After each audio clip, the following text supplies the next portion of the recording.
You work at an Amazon warehouse or a Target for fulfillment center. You get hurt. You report it because you're supposed to. And then something starts happening that doesn't feel right. The process moves quickly. HR is organized and prepared. There's a form for everything. The adjuster calls within days. And somewhere along the line, you start to feel like this is just going to be handled like it's already been decided. Like you're moving through a process that was built before you arrived. That feeling is accurate. Amazon and Target process workers' comp claims at a scale that most injured workers have never encountered. Amazon has a team for this. Target has a team for this. Every major big box retailer has an entire risk management and workers' comp claims operation staffed by people who handle claims at a volume and pace that most injured workers would find hard to imagine. You are one claim in that system. And the system is not designed with your outcome in mind. This video is not a legal lecture. It's a real talk about what's actually happening when a large retailer processes your workers' comp claim and why the number they eventually offer you is not the number your case is worth. What these companies know that you don't. Amazon and Target are not small operations with sympathetic HR, managers who went to bat for their workers.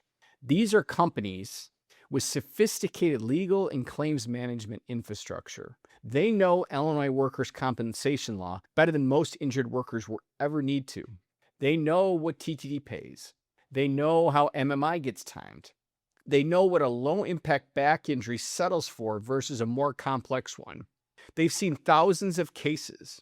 You're in the first one. That gap in knowledge, not the law itself, is the most significant factor in why workers at large retailers get underpaid. It's not that the law gives them any less than anyone else. The Illinois Workers' Compensation Act applies equally to the Amazon warehouse worker and the construction laborer. The maximum rates for temporary total disability, the schedule of injuries for permanent partial disability, the process for contesting a rating, none of that changes based upon where you work. What changes is the sophistication of the operation on the other side of your claim. And most Amazon and Target workers walk into that process alone. The HR and risk management machine. From the moment you report your injury, large retailers have a structured response protocol. A dedicated workers' comp coordinator or third-party claims administrator is notified. They document the incident. They begin building a file. They schedule the company's occupational health clinic visit, because they have a relationship with that clinic and the clinic has a relationship with their insurance carrier. The first medical report in your file comes from a clinic selected through your employer's claim process, not a doctor that you choose. Then comes the adjuster. The adjuster who calls you works for a large third-party administrator, probably one of the biggest in the country, and they've worked these claims for years. They know how to be friendly. They know how to sound reasonable, and they know exactly what questions to ask to establish a basis for valuing your claim at the low end of the range.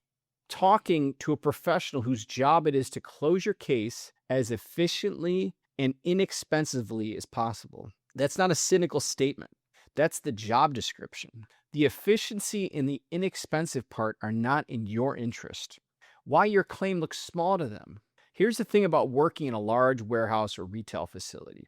The injuries that happen in those environments are repetitive motion injuries, back injuries from lifting, shoulder injuries from overhead work, ankle and knee injuries from concrete floors, forklift accidents, slip and falls. These are injuries that heal. Companies and their insurers have years of data on what those injuries cost to resolve. They have benchmarks. They know the settlement range for a back strain, a rotator cuff injury, a knee injury, and they have systems designed to move your case towards the low end of that range. The low end gets achieved through a few predictable mechanisms. The IME that comes back saying the injury is less severe than your doctor found. The MMI determination that comes earlier than your own physician would give it. The early settlement offer that comes before you know what your injury is worth. The return to work pressure that comes before you're ready. Each one of these by itself might not close the gap entirely. Together, they consistently produce settlements below what Illinois workers are entitled to, the Lowball Sequence. I've handled enough cases involving Amazon and Target workers to recognize the sequence. First, the injury gets minimized in the initial documentation. Second, the company's occupational health doctor releases the worker to modified duty quickly, sometimes within days of a serious injury. Third, the adjuster starts a conversation about resolving the claim. Fourth, an offer comes that sounds like real money until you understand what Illinois law says the case is actually worth. The workers who call me after they've already received that offer almost always have the same reaction when I explain what the case value under Illinois workers' comp law. They didn't know.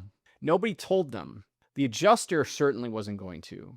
In a claim being run by a company with a dedicated risk management department, nobody on that side of the process is going to tell you either what your case may actually be worth. I want to give you context without making promises about specific numbers because every case turns on its facts. But here's what Illinois workers' comp law actually provides.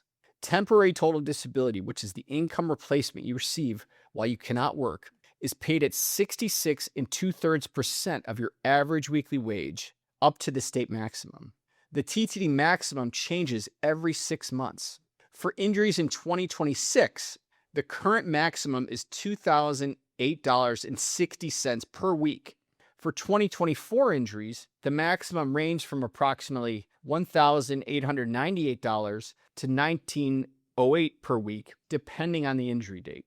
For many Amazon and Target workers earning hourly wages, that rate represents a meaningful percentage of their normal income, and it should be continuing for the full period during which you're actually disabled. Permanent partial disability, which covers the lasting impact of a work injury on your body, is calculated through several methods under Illinois law. Scheduled loss of use for specific body parts, person as a whole for injuries like back injuries that affect the body generally, wage differential for cases where the injury affects overall earning capacity, and disfigurement. If a claim is contested and does not resolve by agreement, it proceeds to arbitration before the Illinois Workers' Compensation Commission, the IWCC, where an arbitrator evaluates the medical evidence and determines the appropriate award. For a serious shoulder injury, for a significant back injury, for a knee injury that changes how your work can be going forward, the PPD component of a case can be substantial. The offers workers receive in the early weeks of a claim rarely include meaningful reflection of what that future component is worth. They're structured to close the case before the full picture is clear. What I see when I look at those cases, when a client comes to me who works at Amazon or Target, I'm looking at a few specific things. Was the injury accurately documented in the initial report? Did the company's clinic record say versus what the treating physician who actually knows what the worker found? What is the full scope of the injury? Does it affect their ability to perform the specific physical demands of their job long term? And what offer, if any, has already been extended? The gap between what's offered and what the case is actually worth under Illinois law is where this work happens. I've seen that gap be significant in cases that looked routine on paper. An Amazon warehouse worker with a back injury who'd been offered a number that seemed reasonable called me after a coworker told him to. When we looked at the full record, his average weekly wage, including whether any overtime qualified under Illinois law, the extent of the medical findings, and the actual PPD calculation for someone in his physical job, the difference between the offer on the table and what the case was worth under Illinois law was not a rounding error. The key is that large employers are counting on their procedural advantage. They're counting on workers not knowing the numbers. A conversation with an attorney changes the information symmetry. You don't have to walk into that process alone. You've accepted a settlement offer. Contact information is in this description. It's worth noting that a settlement is not legally binding unless the commission approves it. Depending on where the case is in the approval process, there may be options worth exploring. A commission-approved settlement generally closes future cash and medical rights unless a benefit is expressly left open in the contract. If an offer hasn't been accepted yet, definitely reach out before you do. The call is free, and the information you get from it is the most important variable in what your claim is ultimately worth. Before you accept any offer on an Amazon or Target workers' comp claim, you need to understand how MMI plays into settlement timing and settlement value. Maximum medical improvement is the specific moment the insurance company uses to push the conversation towards a number. And there's a full video on this channel explaining what MMI is, who declares it, and what it means for your case worth. Watch that next. Contact information is in the description if you want to talk through your specific situation.